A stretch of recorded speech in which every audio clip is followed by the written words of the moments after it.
Welcome everybody to Oracle NetSuite webinar entitled The Future of Finance, How Mid-Sized Businesses Are Handling Inflation, Supply Chain, Staffing Shortages, and the Threat of Recession. This presentation is based on research done in early June, so pretty fresh data here on how mid-sized companies are addressing these concerns and how they're setting themselves up for the future. My name is Art Whitman. I'm the Content Director for Oracle NetSuite's Marketing Group. With me today is Megan O'Brien. She is our Business and Finance Editor, also at Oracle NetSuite's Marketing Group.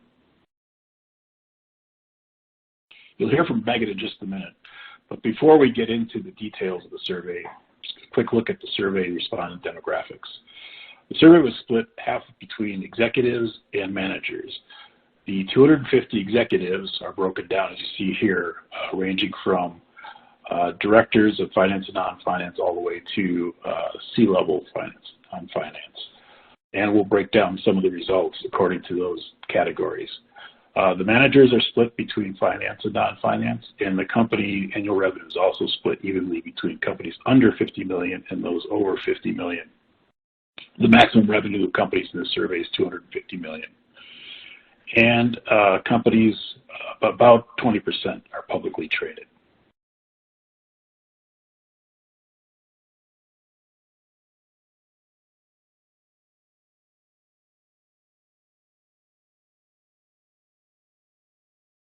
NetSuite does this survey every quarter. There's a few questions we ask in almost all of our surveys. One is about current trends in revenue and profits, as well as the outlook for the next 6 months. As you see here, the outlook is pretty good, particularly among the C-level respondents, where a third of them are saying that their outlook is much better than it was 6 months ago, which is pretty amazing considering some of the economic headwinds that are in the news right now. Profits are, on average, expected to be up around 10%, greater than they were, and also here you see that the C-level folks are a lot more optimistic than all the respondents were. That seems to continue throughout the survey. You see that in a lot of cases, the folks in the C-level are just have a brighter outlook. As mentioned, we do this survey quarterly, and in each of those surveys, we've asked this question: how are you evolving your spending plans? In 8 different categories. So this is a rather busy chart, but I think it's worth taking a look at. We start out with the red bars showing December 2019, so pre-COVID planning for spending increases.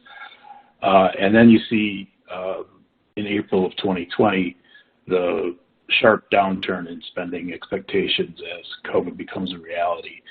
Now, what we're seeing is a little bit of a pullback in spending plans, likely as preparation for a recession, or at least the possibility of a recession, as well as some efforts to manage inflation.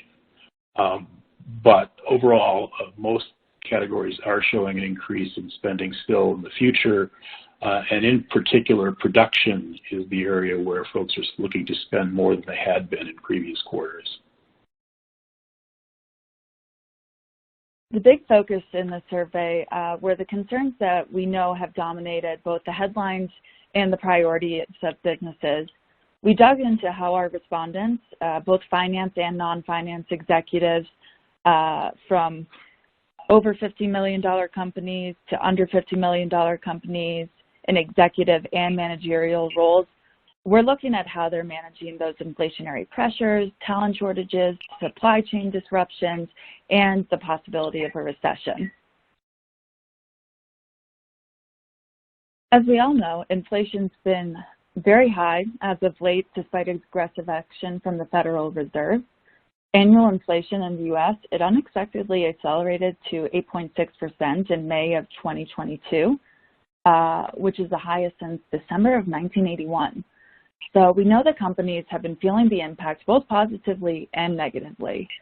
When we asked about how inflation was impacting their business, you have 32% of companies under 50 million in annual revenue and 45% of those with over 50 million saying it actually provided a slight or significant improvement to their business. Only 32% of those under 50 million and 26% of those over 50 million said there was slight or significant harm. So while inflation might be raising costs of doing business, there's also the chance that they can sell inventory at a higher price than they originally planned, which explains some of the benefits. Now, when we asked about their industry's sensitivity to inflation, most see themselves as just as sensitive as the average industry. Those under 50 million, they were slightly more likely to see themselves as more sensitive. It is interesting to note that C-suite level respondents, they were most likely to say that their business was more sensitive to inflation, 44% of finance executives versus 25% of others.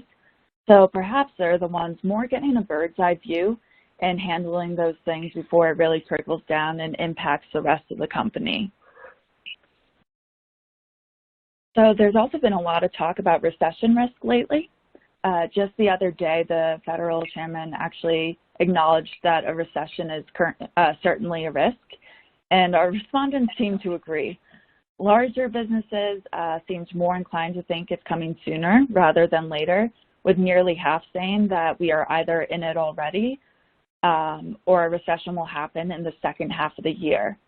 The majority of those in companies with under 50 million in annual revenue, they seem to think it will be coming within the next year, so either in the latter half of this year or in the start of next year.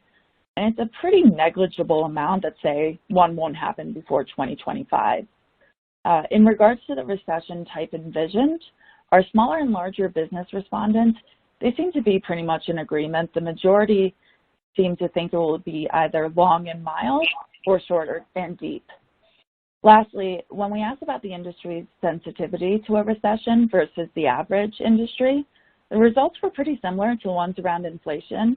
Those under 50 million were just slightly more likely to see their industry as more sensitive.